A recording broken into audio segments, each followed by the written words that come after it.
Sahil Bloom talks about 5 types of wealth: time, social, mental, physical and financial. We are really wealthy only if we manage these 5 types of wealth. 5 Types of Wealth by Sahil Bloom is the book that tells us how to manage these 5 types of wealth. We are going to look into an important type of wealth today. That is your time. 3 things are important with respect to time. 1 is awareness about time. 2nd is paying attention to time.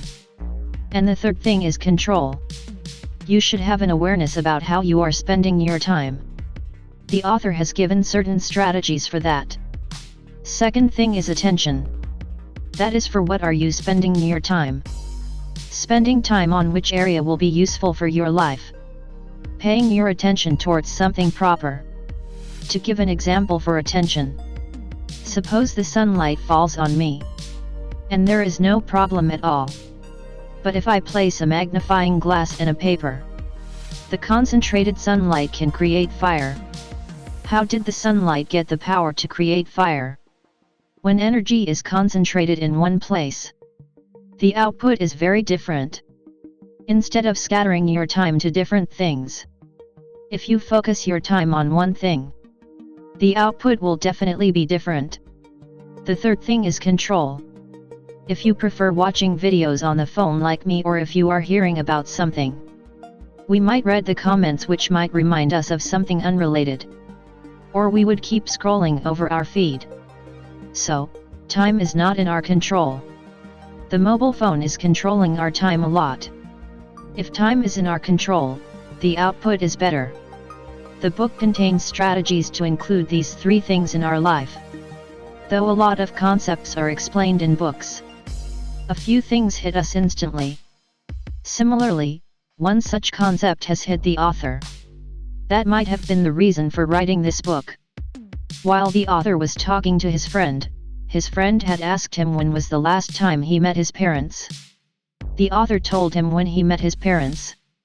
The author's friend told him that he would meet them a certain number of times before they died. The author felt bad. The friend's intention was not to make the author feel bad. But this was an important alarm bell for the author, as he met his parents only once a year. Suppose our parents are 60 to 70 years of age. Suppose they will be alive till they hit 80. Suppose you are in your late 20s or 30s. How often do you meet your parents in a year? If you are not staying with them. The author presents a formula based on this. When we calculate how often we are going to meet our parents in our lifetime as per the formula, the numbers are scary. Am I going to meet my parents just 30 more times? The author is giving us these numbers not to scare us. This particular formula is to check whether our priorities in life are right. As the cat keeps purring, let's shift to our book room. The author also discusses about Life Razor. Life Razor is to figure out what is important in your life. Wherever you go and however you go, it is very important to get back to your life goal. The Life Razor should define your identity. There should be a ripple effect, and it should impact the people around you. Mark Randolph, the co-founder of Netflix, has a 30-year ritual.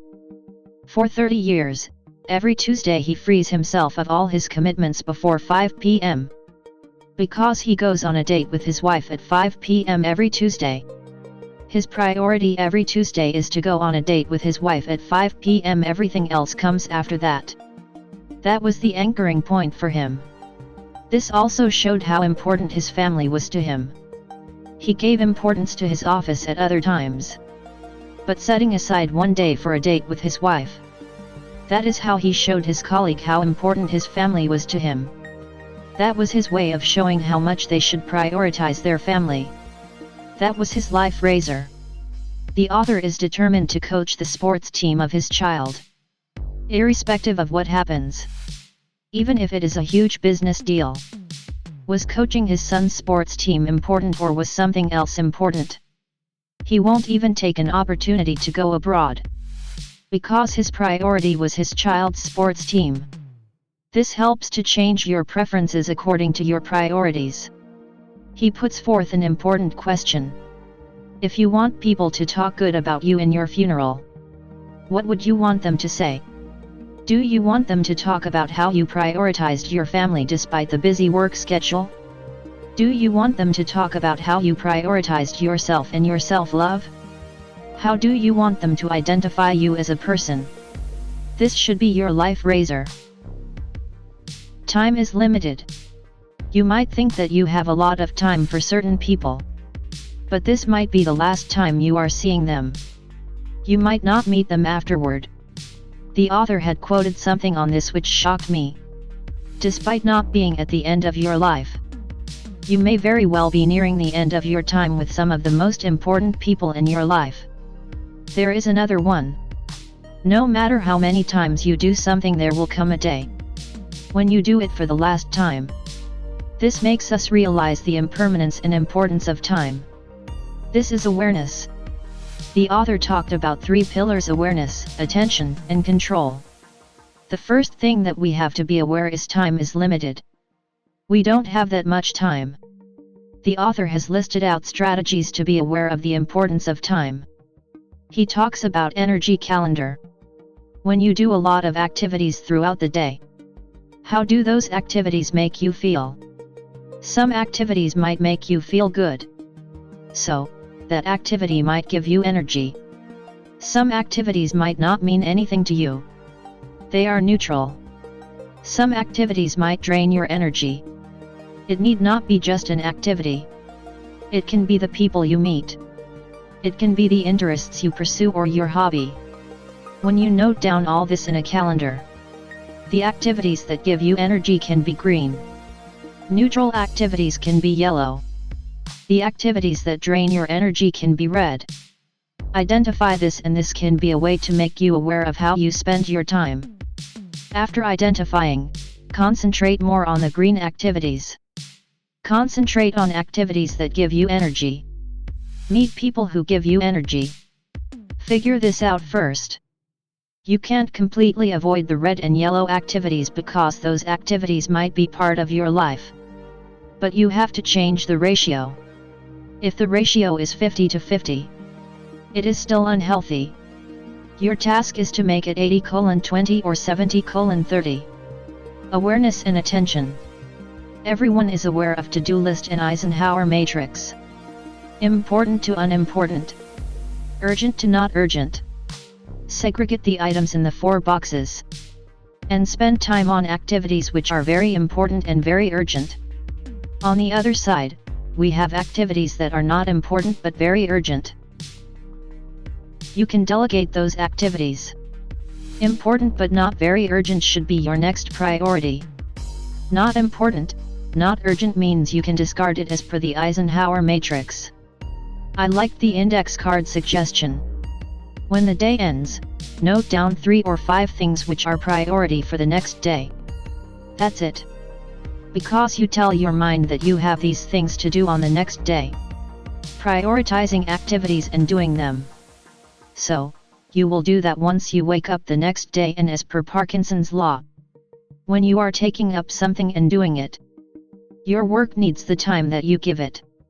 Suppose you have to wash clothes or do any other mundane task. If it is necessary to do it, instead of postponing it, complete it within a short duration. Say 15 minutes. Because you can do it within 15 minutes. Identify things that can be done within a short period of time with very little stress. Spend less time and finish off these tasks. Or else you might end up doing it for a long time. So, have a time restriction for such tasks. He has also listed a few other strategies. There are 4 types of professional time. Not your personal time. 1 is management, then creation, consumption, and finally ideation. Setting aside time for these activities in your calendar is very important. Management is all about managing people, mails, calls, etc. You might have to respond or send documents. This is typically for managing your work. Spend 10 or 15 minutes at different points of the day. This is your management time. You will do the calls, mails and other responsibilities during this time. Next is the time for creation. Suppose you have to do a presentation. You have to work on it. The preparation work, the writing. The work in which you have to create something. Set aside time for creation in your job role. Third is consumption. You have to spend time on this at least once a week. You consume a lot of information regarding your professional life at this time. It could be reading books or attending a skill development class. Or it may be learning a new skill. Or it may be watching movies or watching interviews or reading articles. There may be many such things. This is very necessary for you to grow in your professional life. If you need something for that, you need time for consumption. You may be a company CEO. You may know how it runs and all other things. You may be doing this work for 10 years. But when you have time for consumption to make it better, you might find ways to actually make it better and make your work life more interesting. So, you need time for consumption. And last one is ideation. You have consumed something, and you have prior knowledge as well.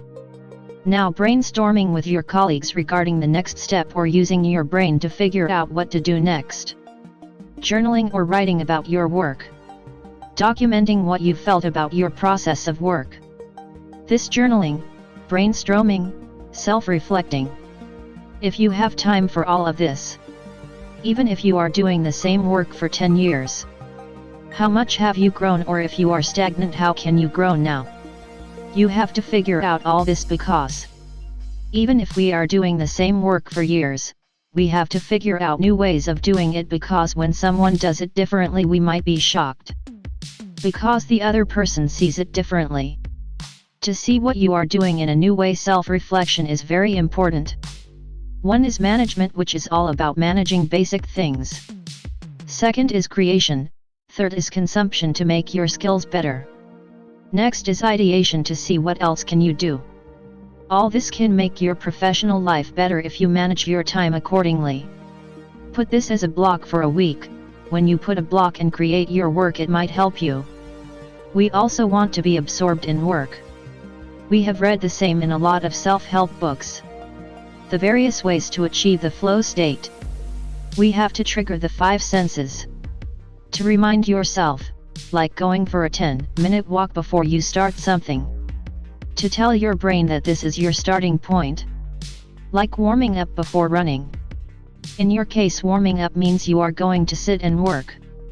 It could be a dance, it could be walking. It could be anything you do physically, where the sense of your body movement or touch works. Second one is smell. Can you add any smell to the place that you are working?